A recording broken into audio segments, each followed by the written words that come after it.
예, 뭐 말씀하신 것처럼 이번 달 헌복음하는 에베소서 6장입니다. 先ほど言われたように、今月の学院福音科はエペソ書6章です。 예, 1과부터 4과까지 각 제목들은 보시는 바와 같습니다. 1課から4課まで題名はこのようになっています。 어, 이 에베소서 지금 5월 마지막 주부터 이제 에베소서 말씀을 가지고 계속 학원 복음화가 진행되고 있는데요. 学院科のメッセージの中で5月末からこのエペソ書に入っています。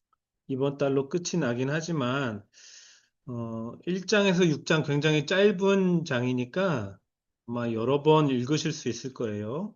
今月で終わると思うんですけれども、1章から6章、とても短いので皆さん読めると思います。 예. 학원 복음화에 나오는 그 성경 그 본문들을 그냥 깊게 묵상하시고 계속 읽는 습관이 드셨으면 좋겠습니다. 学院科に出てくるその本文を深く黙想するのが習慣化されるといいなと思います。 예, 에베소서는 크게 세 부분으로 나눌 수가 있습니다. エペソビトへの手紙というのは大きく3つに分けることができます。 예, 첫 번째 1장부터 3장까지는 이제 교리를 다루고 있는 부분이긴 한데 1章から3章は教義の部分。 우리의 부르심과 또 부르심의 목적에 대해서 기록을 하고 있습니다. 私たちを召されたこと、そしてその召しの目的です。 그리고 두 번째는 4장부터 6장 9절까지입니다. 2つ目は4章から6章の9節まで。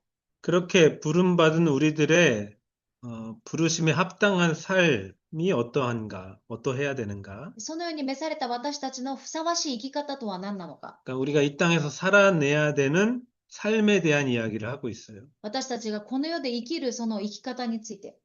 그리고 마지막 부분이 바로 오늘 본문이었던 6장 10절부터 마지막 절까지입니다. 最後が今日の本文であった6章10節から最後までです。 여기를 통해서는 그러한 부르심에 합당한 삶을 살아갈 때에 반드시 따르는 영적 전쟁이 있다라는 것입니다. そのような召しにふさわしい生き方の中で伴ってくるのが霊的戦いです。 그 영적 싸움에 승리하기 위해서는 반드시 하나님의 전신갑주를 입어야 무장해야 된다라는 것입니다. その霊的戦いに勝つためには必ず神様のその武具が必要だということ。 그래서 이 세 번째 부분인 6장 10절부터 마지막까지가 어떻게 보면 에베소서의 핵심이며 근론이라고도 할 수 있겠습니다. その3番目のエペソ書6章10節から最後までがこのエペソビトへの手紙の核心であり結論だとも言えます。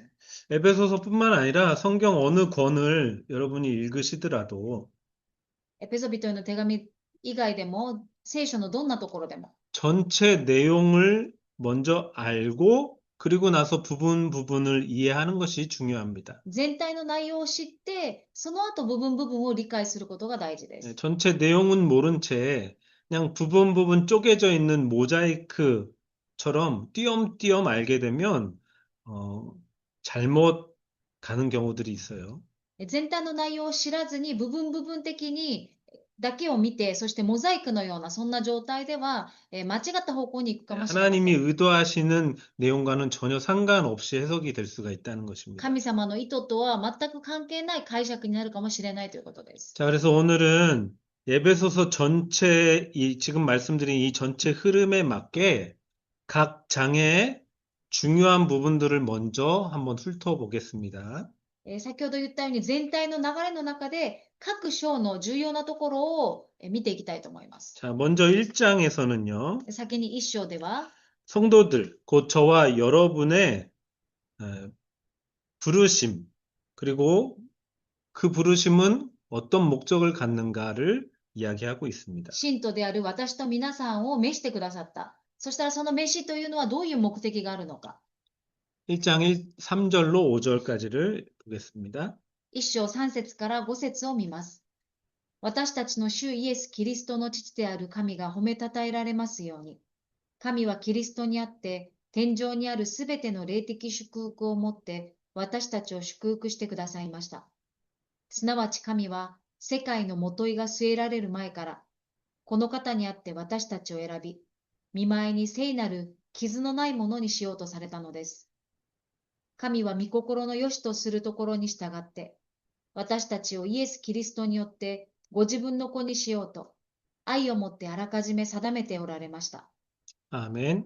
3절에서 하늘에 속한 영적인 복이라고 기록을 하는데 3節に天上にあるすべての霊的祝福とあります。 그 영적인 복이 무엇이냐? その霊的祝福とは何でしょうか。 4절에 기록을 하고 있죠. 4節にあります。 우리로 하나님 앞에 거룩하고 흠이 없게 하시려고 見舞いに聖なる傷のないものにしようとされた。 그 방법은 무엇이냐? その方法は何でしょうか。 그리스도 안에서라고 하고 있죠. キリストの中でということです。 4절에서 그렇게 얘기를 하잖아요. 4節、 고노카타니 아떼. この方にあって。 5절에서 이어서도 얘기합니다. 그리스도로 말미암아. そして5節にも、イエス・キリストによってとあります。 예. 이게 우리를 부르신 그리고 부르심의 목적인 것입니다. これが私たちを召してくださった、そしてその召してくださった目的です。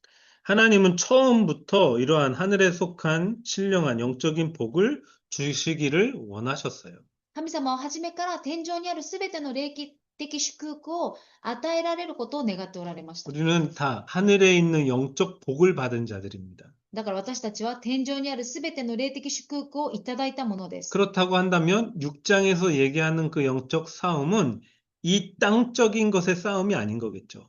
そうするならば、6章で言っている霊的戦いというのは、この地上での戦いではありません。 이 땅의 것들에 대한 거나 사람들에 대한 싸움이 아니라는 것입니다. この地上のこと、そして人々との戦いではないということです。 자, 이렇게 하늘에 속한 신령한 복을 주시기 위해서 하나님께서는 먼저 무엇을 하셔야만 하셨을까요? このように天上にあるすべての霊的祝福を与えてくださるために、神様は先に何をする必要があったんでしょうか。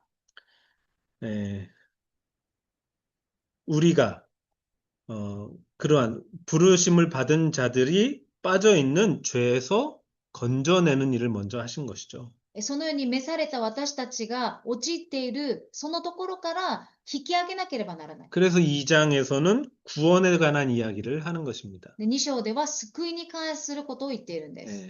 2장 1절로 5절입니다. 2章1節から5節。さてあなた方は自分の背きと罪の中に死んでいたものであり、かつてはそれらの罪の中にあって、この世の流れに従い、空中の権威を持つ支配者、すなわち不従順の子らの中に、今も働いている霊に従って歩んでいました。私たちも皆、不従順の子らの中にあって、かつては自分の肉の欲のままに生き、肉と心の望むことを行い、他の人たちと同じように、生まれながら見怒りを受けるべき子らでした。しかし、憐れみ豊かな神は、私たちを愛してくださったその大きな愛のゆえに、背きの中に死んでいた私たちをキリストと共に生かしてくださいました。あなた方が救われたのは恵みによるのです。 아멘. 우리의 부르심의 목표 지점이 거룩하고 흠이 없는 자들로 하나님 앞에 서는 것입니다. 私たちを召してくださったその目的というのが、見舞いに聖なる傷のないものにしようとされたということです。 그 하늘의 신령한 복을 주시기 위해 예수님을 이 땅에 보내주셨고 天上にあるその霊的祝福を与えてくださるために、イエス様を送ってくださった。 십자가에 죽이기까지 하신 そ 것입니다. して十字架にかけられた。 그리고는 그리스도와 함께 우리를 다시 살리셨죠. そしてキリストと共に私たちを生かしてくださいました。 그걸 매구미, 은혜라고 하지 않습니다. それを恵みと言います。 그러고는 그렇게 죄에서 건져냄을 받은 자들이 이 땅에서 어떠한 삶을 살아야 될 것인가? そのように罪から引き上げられた者たちがこの地でどのような生き方をすべきか。 어떠한 자로 지어져 가야 될 것인가? そしてどのように作られていかなければならないのか。 거기에 대해서 기록하고 있는 게 3장입니다. そのようなことを記しているのが3章です。 그 중에 특히 그러한 우리를 위해 바울의 기도하는 장면이 나옵니다. そしてそんな私たちのためにパウロが祈っている場面が出てきます。 예, 지난달 학원복음 일과 때인가요? 있었던 걸로 기억하는데. 先月、学院福音科の一課にあったように思います。 자, 3장 14절로 19절입니다. 바울의 기도예요. 잘 들어보세요. 3章14節から19節。こういうわけで、私は膝をかがめて、天と地にあるすべての家族の、家族という呼び名のもとである、御父の前に祈ります。どうか、御父がこの栄光の豊かさに従って、内なる人に働く御霊により、力を持ってあなた方を強めてくださいますように。信仰によってあなた方の心の内にキリストを住まわせてくださいますように。そして愛に根ざし、愛に基礎を置いているあなた方が、すべての生徒たちと共に、その広さ、長さ、高さ、深さがどれほどであるかを理解する力を持つようになり、人知をはるかに超えたキリストの愛を知ることができますように。そのようにして、神の満ち溢れる豊かさにまで、あなた方が満たされますように。 아멘. 바울은 성령으로 말미암아 우리의 속 사람이 강건하게 되기를 기도하고 있습니다. パウロは聖霊によって、御霊によって、私たちにが力を持って強めてくださいますようにと言っています。 16절 우치나르 히토가 内なる人に働く御霊により、力を持ってあなた方を強めてくださいますように。 예. 그럼 속 사람의 강건함은 무엇이라 그랬었죠? じゃあ、内なる人の、強みとは何でしょうか。 그 이유로 써 있죠. 그리스도를 통해 나타난 하나님의 사랑으로 충만해지는 것이라고 합니다. キリストを通して現れる神に満たされること。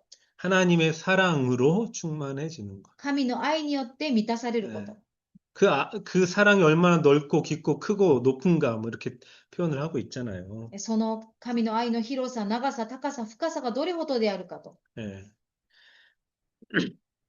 그 하나님의 사랑으로 충만하는 것이 우리의 속 사람의 강건함이라는 것입니다. その神の愛で充満になること、満たされることが私たちの強みだと言っています。 자, 그리고서는 4장에 가서 하나님의 부르심에 합당한 삶이 어떠한 것인지를 구체적으로 기록을 하고 있어요. そして4章に行きますと、神の召しに相当したそのような生き方が何なのか、それを説明しています。ふさわしい生き方がどういうものなのか。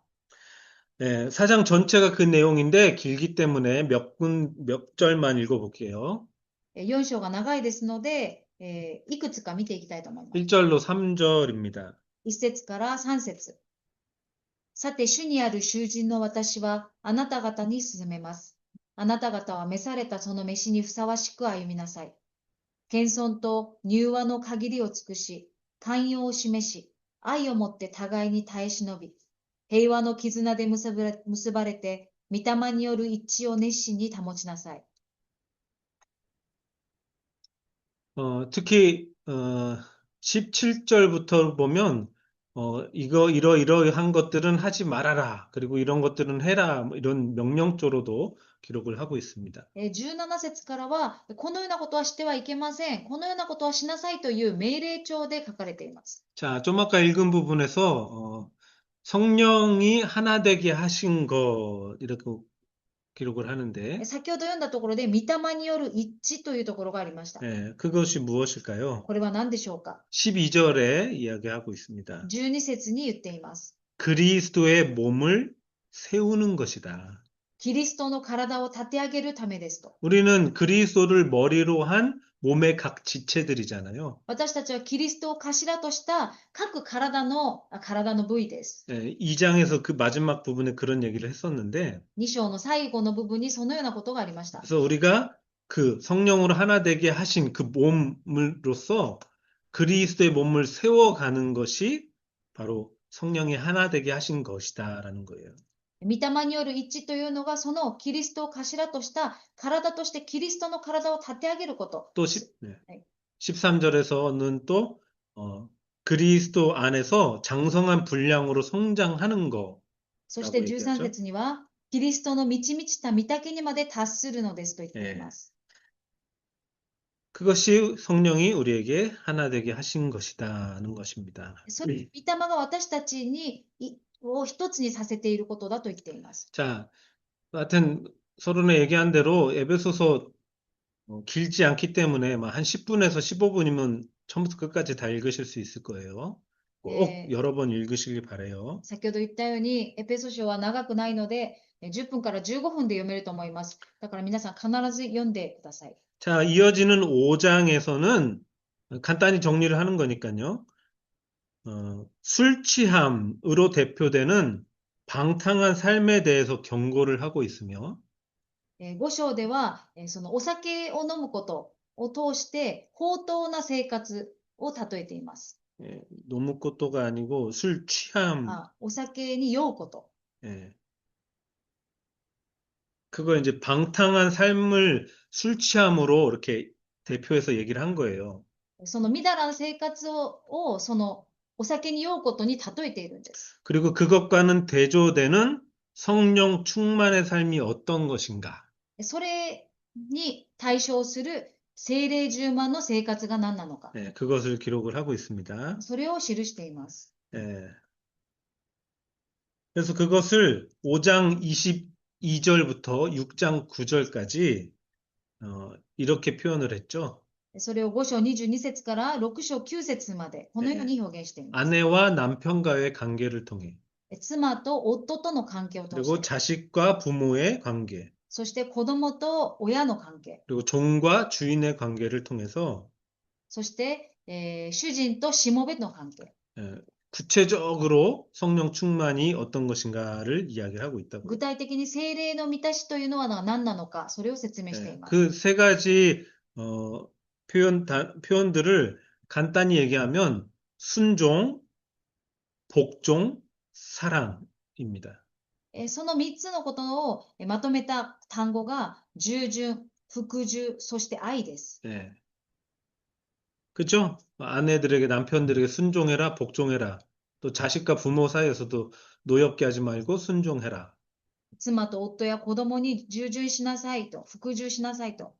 그리고 종과 주인의 관계에서도 순종해라. 또 더불어서 형제를 사랑하라. 이렇게 얘기를 하고 있잖아요. 主人としもべの関係でも服従しなさい、そして愛しなさいと言っています。 자, 그리고 이제 그러한 성령 충만의 삶, 즉 순종, 복종, 사랑의 삶을 살아냄에 있어서 そのように聖霊の満たしの生き方、従順、服従、愛、そのような生き方をする中で、 영적 싸움을 싸우게 될 것이다. 霊的な戦いを戦うことになる。 이에 대해 그렇기 때문에 하나님의 전신갑주를 반드시 입어야 된다. だから、神の全身の武具を取り付けなければならないと。 그렇게 해서 6장 마지막까지가 결론이 나는 것입니다. それが6章の最後の結論までで 뭐 す。 20절까지가 이제 그 내용이고 제일 끝부분은 바울의 인사로 끝을 맺고 있기 때문에 20節までそれで、そして一番最後はパウロの挨拶で締めくくります。 자, 그래서 오늘 이 6장 10절로 13절을 먼저 읽고 간단히 또 이제 이번 한 달 학원 복음화에 관한 내용들을 조금 나누도록 하겠습니다. 6章10節から16節を読んで、 13까지. 13節までを読んで、簡単にまとめたいと思います。終わりに言います。主にあって、その大能の力によって強められなさい。悪魔の策略に対して固く立つことができるように、神のすべての武具を身につけなさい。私たちの格闘は血肉に対するものではなく、支配、力、この暗闇の世界の支配者たち、また天井にいる諸々の悪霊に対するものです。ですから、邪悪な日に際して対抗できるように、また一切を成し遂げて固く立つことができるように、神のすべての武具を取りなさい。 예. 에베소서의 마지막 3단락이었던 이 6장 10절 시작이 끝으로라는 말로 시작을 하죠. エペソ書の最後の段落であった6章、この10節が、ですからから始まります。 오아리니. 終わりに。 예. 그 말인 즉 결론이 이거다. 이제 결론적으로라는 말과 같은 뜻이잖아요. だから、結論がこのようですという説明です。 예. 그래서 어, 사탄, 마귀, 그 영적인 존재가 분명히 있음을 이야기하고 있고 サタンの悪魔、その霊的存在があるということを明らかにしている。 예, 혈과 육에 대한 싸움이 아니다. 이 말은 영적 싸움이란 얘기인 거잖아요. 血肉に対するものではなくというのは霊的戦いだということです。 근데 그 사탄 마귀는 또 계략, 계책을 가지고 있대요. だけど、悪魔サタンは策略を持っていると言っています。 어떻게 하면 더 우리를 넘어뜨릴까 전략을 세우고 있다는 거죠. 私たちをどのようにすればもっとつまずかせることができるのか策略を持っている。 네. 뭐 에덴 동산에서 아담과 하와도 유혹을 했었고 エデンの園でもアダムとエバをつまずかせました。 또 광야에 계셨던 예수님께도 나타나서 예수님을 시험하기도 했었고 荒野でおられたイエス様にも試みをさせて、 그리고 가룟 유다의 마음속에 들어가서는 예수를 팔 생각을 넣기도 했고 またイスカリオテユダヤには、イエス様を売るように、 예, 그리고 베드로에게도 또 의심과 두려움을 심어주기도 ま 했었죠. たペテロにも疑いと、そして恐れを与えました。 네, 여러 가지 전략을 가지고 있다는 것입니다. いろんな戦略を持っているということです。 예, 그래서 그러한 사탄의 그런 계략, 전략들에 대해서는 여러분이 한번 깊이 있게 포럼을 나눠보시면 좋을 것 같아요. そのような悪魔の策略、について皆さんは深くフォーラムしてみてください。 오늘날에는 어떠한 전략들로다가 성도들을 넘어뜨리려 하고 있는가. 今日はどのようなものを持って信徒たちをつまずかせようとしているのか。 예. 자, 사탄은 분명한 영적인 세력으로 존재를 하고 있습니다. サタンは明らかに霊的存在として存在しています。 예. 눈에 안 보인다고 없는 게 아니죠. 目に見えないからいないのではなく、 그 사탄의 전략 중에 이제 제가 이제 제 생각을 포럼을 하자면 이 베드로에게 그 심었던 마음, 그게 이제 마태복음 16장 이야기인데 そのサタンの戦略の中で、私個人的な意見なんですけど、ペテロに与えたその心、マタイの福音書16章です。 믿는 우리들에게 그 부분이 저는 제일 조심해야 될 부분이라고 생각을 信 하는데 じる私たちが一番気をつけなければならないところだと思います。 방금 전까지 예수 그리스도를 고백했던 베드로란 말이에요. 先ほどまでイエス・キリストを告白したものでした。 근데 예수님께서 이제 십자가 죽으시고 부활하실 것을 이야기하니까 그렇게 죽지 못하시도록 말리려고 했잖아요. イエス様が十字架にかかって死んで、そして復活するということを告白したとき、そのようにならないでくださいと言ったんです。 그때 예수님이 방금까지 막 축복하고 축복했던 그 베드로를 향해 사탄아 내 뒤로 물러가라 그러셨단 말이에요. だけど、そのような告白をしたペテロをイエス様は褒められたんだけれども、そのような告白したペテロにサタンを退けと言ったんです。 예. 그때 하신 말씀이 뭐냐? 너는 하나님의 일을 생각하지 않고 사람의 일을 생각한다. 이렇게 얘기를 하셨거든요. その時に、あなたは神のことではなく人のことを考えていると言ったんです。 오늘날 우리들이 제일 주의해야 될 부분이 아닌가 저는 그렇게 생각을 합니다. 私たちが今一番注意しなければならないことなんじゃないかなと思います。 예.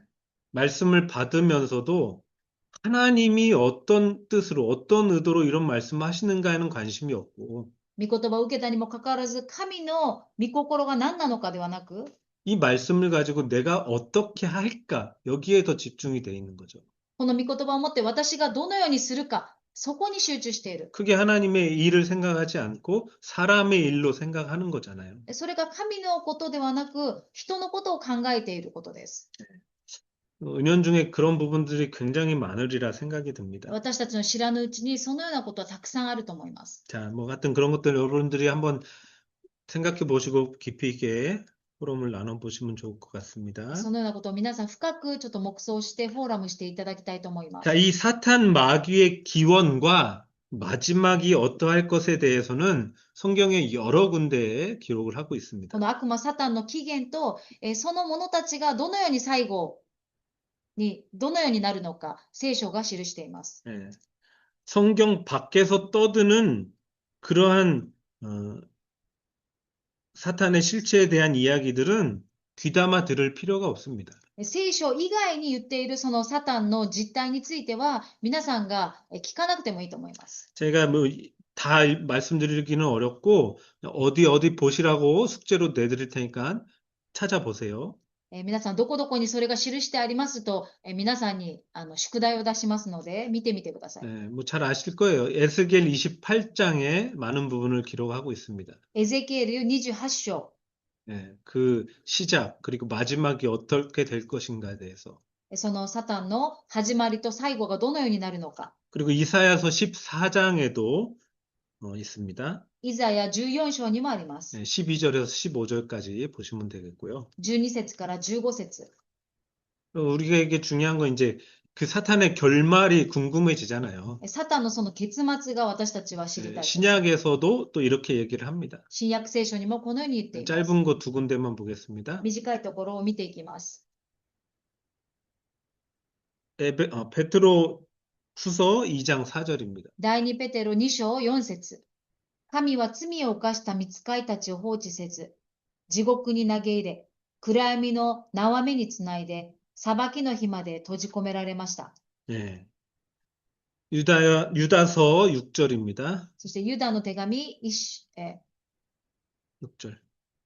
한 장밖에 없어가지고. 1章6節。またイエスは自分の領分を守らずに、自分のいるべきところを捨てた御使いたちを、大いなる日の裁きのために、永遠の鎖につないで、暗闇のもとに閉じ込められました。 아멘. 네. 자, 그렇기 때문에 여러분은 뭐 아까 이제 박 목사님도 말씀하셨지만 이 사탄의 존재를 너무 가볍게도 여기지 말고 그렇다고 어마어마한 공포의 대상으로 삼을 필요도 없어요.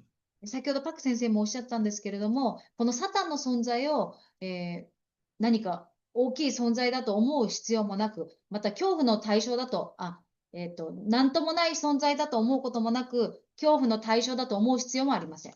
특히나 우리가 실수하기 쉬운 것 중에 하나가 또 이 사탄을 하나님과 대적자로 놓고 보는 경우들이 있는데 私たちが、ちょっと気をつけなければならないのは、このサタンを神様と敵対しているものとして見ることがあります。 그러니까 대적으로 놓고 보면 하나님과 동등한 위치가 돼버려요. 그렇지 않습니다. 敵対といえば、神と同等のものだというふうなことです。そうではありません。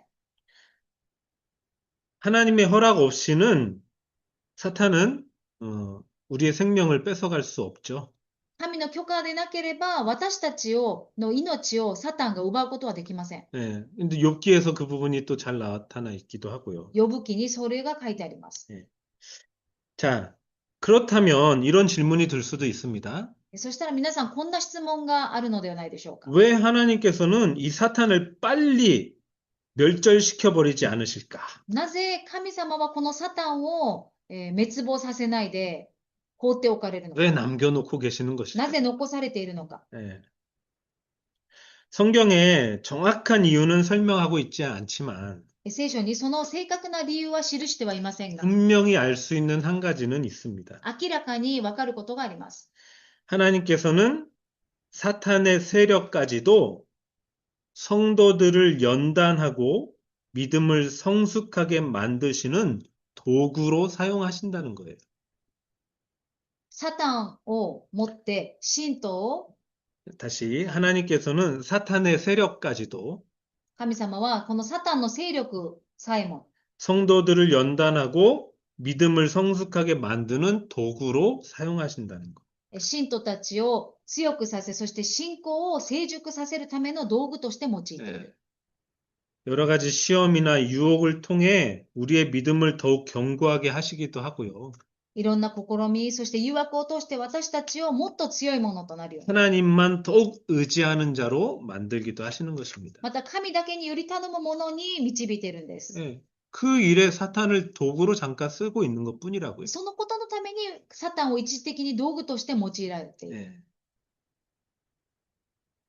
그런데 중요한 것은 이 에베소서 6장 말미에 얘기했듯이 그러기 위해 우리는 하나님의 전신갑주를 입어야 된다라는 것입니다. だから6章にあるように、私たちは神のすべての武具を取らなければならない。 그게 6장 14절로 17절에 있죠. それが6章14節から17節。 네, 한번 읽어볼까요? そして固く立ちなさい。腰には真理の帯を締め、胸には正義の胸当てをつけ、足には平和の福音の備えを履きなさい。これらすべての上に信仰の盾を取りなさい。それによって悪い者が放つ火矢をすべて消すことができます。救いの兜をかぶり、御霊の剣、すなわち神の言葉を取りなさい。 아멘. 이 전신갑주도 사실 한 가지 한 가지에 너무 우리는 많은 의미들을 부여를 막 하거든요. この全身の武具においても私たちは一つ一つに深い意味を求めています。 진리의 허리띠는 뭐 이거고 저거고 막 이런 얘기도 하고 真理の帯というのはこういうものでとか、 평안의 신발은 이런 것이고 저런 것이고 그러니까 뭐 전도하러 돌아다녀야 되고 뭐 등등등. 平和の福音の備えというのはもうこういうものだから、伝道をしに行かなければならないとか。 박 목사님도 말씀하셨듯이 이 모든 전신갑주는 그리스도로 옷 입어라 그 얘기를 하고 있는 거라고요. パック先生もおっしゃったように、この全身のすべての武具というのはキリストを帯びなさいということです。 네, 뭐 우리가 옷 입는다 표현을 하지만 더 정확히 얘기하면 그냥 그리스도 안에 푹 잠긴 채로 있어 그 소리라고요. キリストを帯びる、すなわちキリストの中に深く入りなさいということです。 그렇게 그냥 잠겨 있는 그 자가 가장 안전한 자입니다. キリストの中にその深く留まっているものが一番安全なものです。 그 자가 승리하는 자로 남게 돼요. そのものが勝利したものです。 네, 이번 달은 이렇게 6장의 말씀으로 전체가 진행이 되는데 제가 각 과에 대해서는 더 하지는 않겠습니다. 여러분이 충분히 읽으시고 그리고 성경 속에 연결되어 있는 그 말씀들도 잘 찾아서 보시고 그렇게 랩런트들과 포럼을 나누시기를 부탁드립니다. このように6章まで、そのように、私たちは黙想したんですけれども、皆さんが各自、これ以上は説明しませんので、皆さんが各自深く黙想して、レムナトたちとフォーラムをしていただきたいと思います。はい、以上になります。